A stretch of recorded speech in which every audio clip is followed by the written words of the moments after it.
Ngayong gabi, very special ang gabing ito sa Quiapo.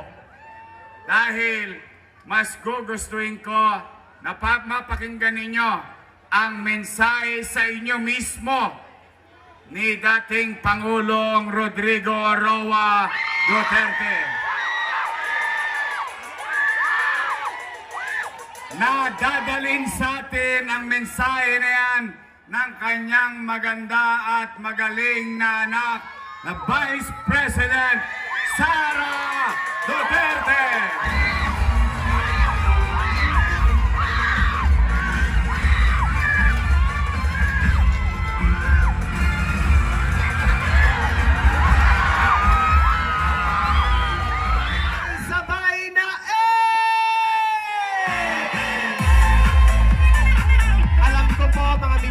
Naming Batang Quiapo, kayo po ay kanina pa naririto upang masaksihan at lalo tigit po ay marinig ang lahat ng mga mensahe po ng ating pong minamahal na Yorme's Choice at gayon din po ang maramdaman lalo tigit ang pagmamahal ng tambalang Yorme at Vice Mayor Chi Atienza. Kaya nga po muli po, parinig naman po ng isang malakas na palakpakan na may kasamang hiyawan!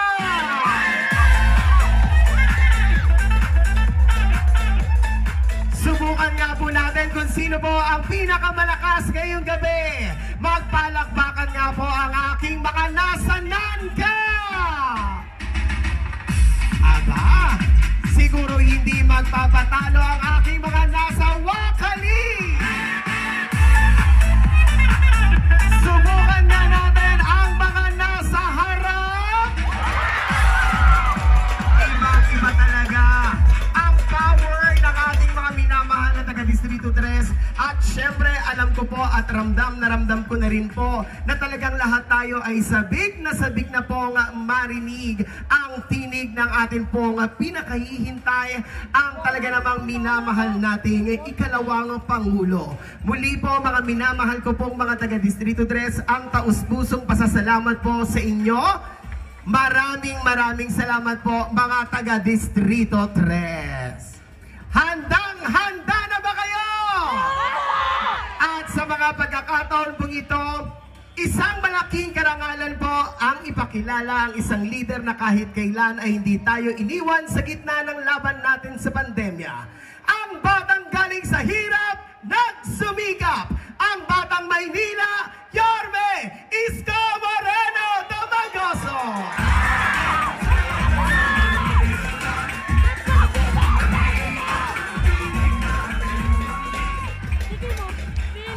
Magandang gabi mga Batang Quiapo!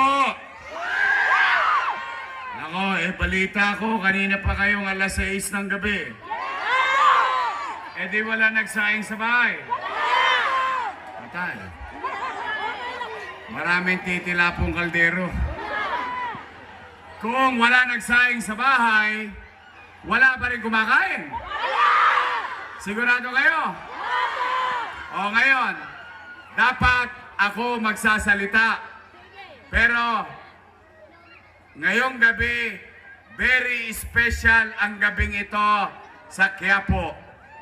Dahil mas gugustuhin ko na mapakinggan ninyo ang mensahe sa inyo mismo ni dating Pangulong Rodrigo Roa Duterte. Na dadalhin sa atin ang mensahe na yan ng kanyang maganda at magaling na anak na Vice President Sara Duterte.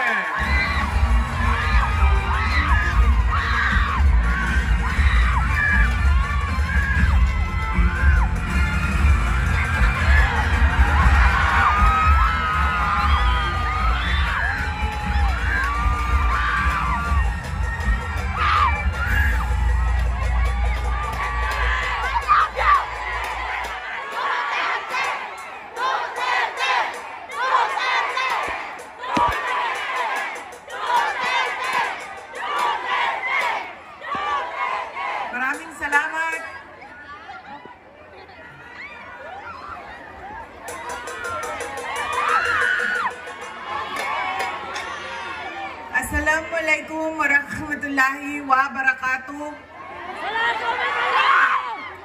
Madayaw maayong gabi kaninyong tanan. Magandang gabi sa inyong lahat. Magandang gabi! Unahin ko po muna ang aking mga pagpapasalamat. Nagpapasalamat tayo sa ating babalik na Mayor Isko Moreno Dumagoso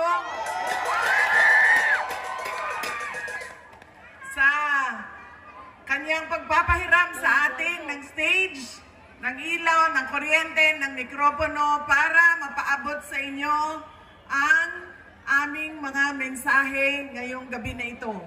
Pangalawang pagpapasalamat ay sa inyong lahat, mga kababayan, dahil marami sa inyo ang hindi pa kumakain, hindi pa nagluto, pero nandito galing pa sa trabaho, pero nandito kayo para makinig sa amin at sa aming mga mensahe para sa bayan. Maraming salamat po sa inyong lahat.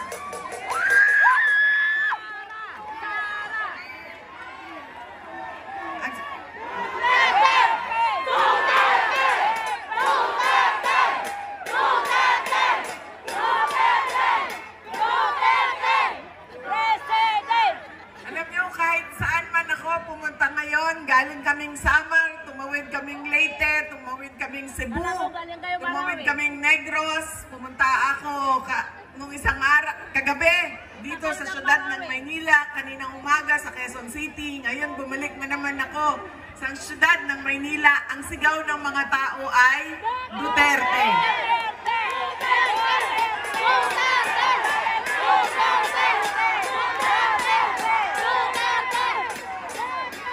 Baka lang po, nakakalimutan ninyo na hindi po ako kandidato ngayong eleksyon na ito. Next year ang president. Pero nandito ako para maglabas ng nararamdaman ng karamihan ng taong bayan sa ating pamahalaan ngayon.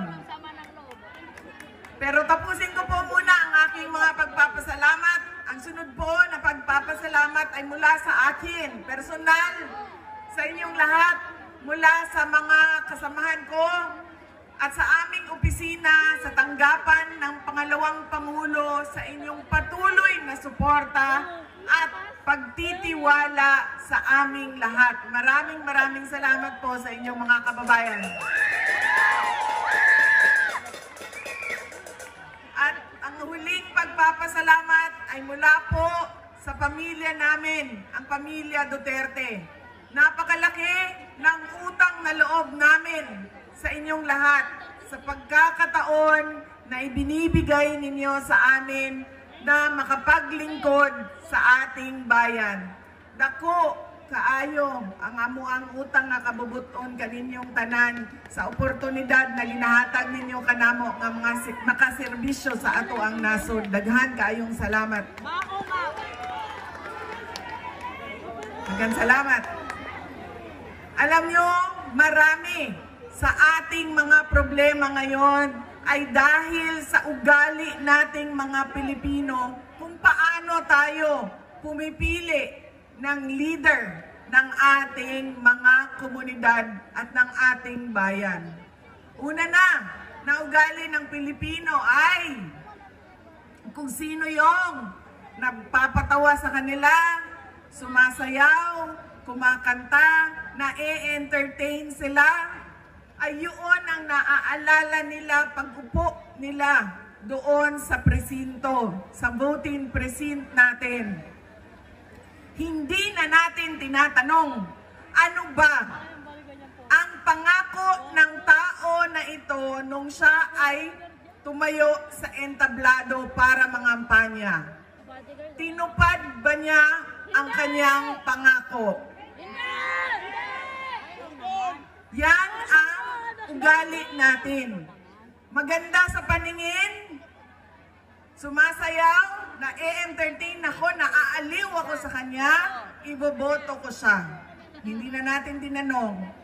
Noong ba ikaw ay nangako na 20 pesos ang kilo ng bigas ay tinupad mo ba?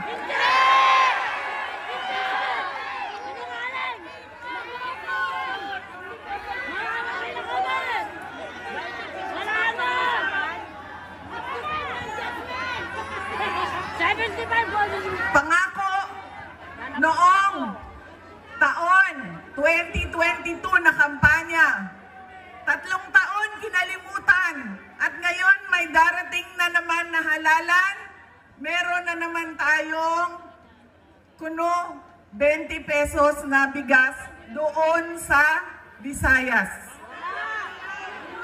Na para bang nakalimutan na ang Luzon at Mindanao dahil hinahabol ang boto ng Visayas. Yan ang ugali natin. Hindi na natin tinatanong, nung tumayo ka ba, binigay mo ba yung pangako mo? Pangalawang ugali ng mga Pilipino sa pagpili ng kanilang mga leader. Galing sa pamilyang mga politiko, galing sa sikat na apelido, na endorso ng sikat at mahal natin na tao ay automatic ang boto natin. Hindi dahil Duterte yan, ay automatic ang boto ninyo. Dapat tinitingnan din ninyo ano ba ang kapasidad at abilidad ng tao na ito. Duterte ka, pero ano ang kaya mong gawin para sa bayan?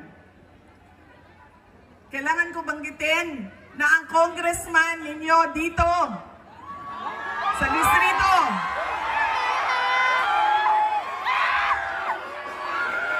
ay inendorso mo ba?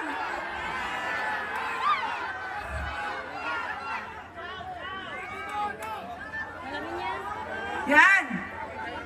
An example. Ang sample ng automatic yung boto natin, sikat, endorse ng sikat, galing sa pamilya ng mga politiko Duterte yan, boto natin yan. Ganyan ang ugali nating mga Pilipino. Alam nyo, yung congressman nyo, si Joel Chua ba yun? Wala na yan! Wala na yan! Wala na yan! Laot na yan! Mapapalit na kami dito! Talo! Talo! Talo! Talo! Talo! Talo! Talo!